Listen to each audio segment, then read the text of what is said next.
Hi, I'm Kathy, the art teacher from Art Projects for Kids.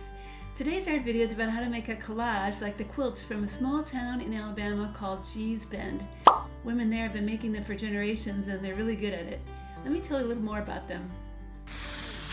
The women at Gee's Bend started quilting to keep themselves warm, but eventually approached their quilt making like a work of art. Fortunately for us, we can kind of imitate their look using just an assortment of colored paper. I recommend at least 5 different colors of cardstock so you have some variety. You'll also need a pair of scissors and a glue stick. A key thing to remember about this project is that you are to use all of the paper, just like the Gee's Bend quilters used all of their fabric. A good amount of paper for this project is one 8.5 inch by 5.5 inch sheet for the background and 4 5.5 inch by 2 3/4 inch panels to cut up for the quilt pieces. This should give you enough to get some layers on your collage, but not so many that the background is all covered up. The next step is to start cutting. In order to make a variety of sizes, which will keep things interesting to look at, here's a good plan to follow. Take each strip and cut it in half, then take that piece and cut it in half to make quarters, and then take that piece and cut it in half to make eighths.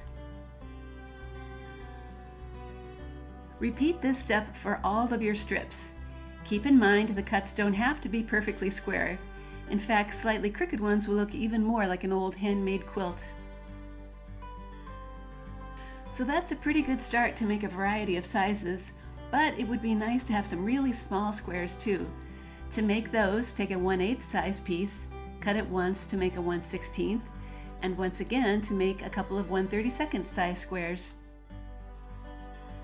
See, math language sometimes helps with art projects too.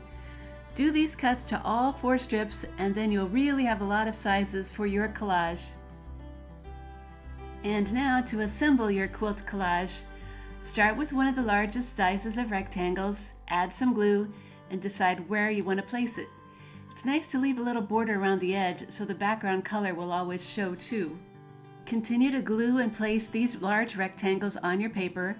They can either be horizontal or vertical. It's good to spread these shapes out so you get as much color showing as possible. And here's the last piece getting glued down. I'm still leaving a border around the edge so it looks a lot like a real quilt. And now comes the next largest size pieces. Add some glue and start to spread these shapes out too. You can look to see if there are still any large spaces to fill in. After the background is filled in, you can start to make layers. Notice I'm still lining things up to keep my dark blue border edge. And now comes the next largest squares. You know, placing shapes on contrasting colors is always a good idea. You want your squares to show up. I personally like to line up the sides because I know that's how lots of quilt blocks are made. But you can, of course, design your quilt to look however you want.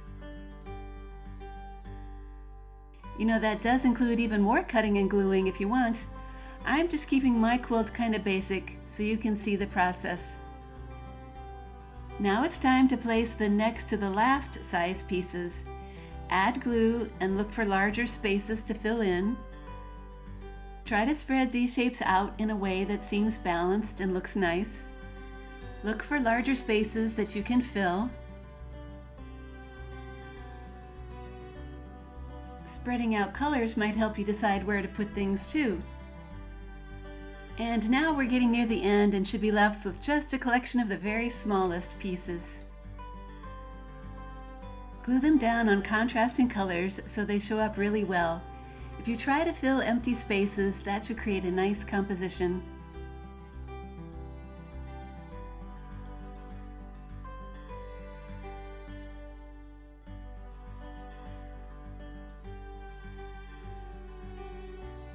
And then one last check to see that everything is glued down really well.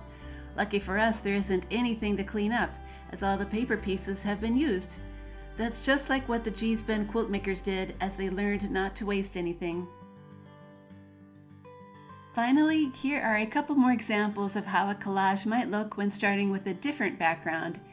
These are using the same palette of blues, but a collection of very different colors would look great too. All kinds of possibilities. Hey, I want to thank you for following along with me today. Please check out my website, Art Projects for Kids, for more art projects like this one.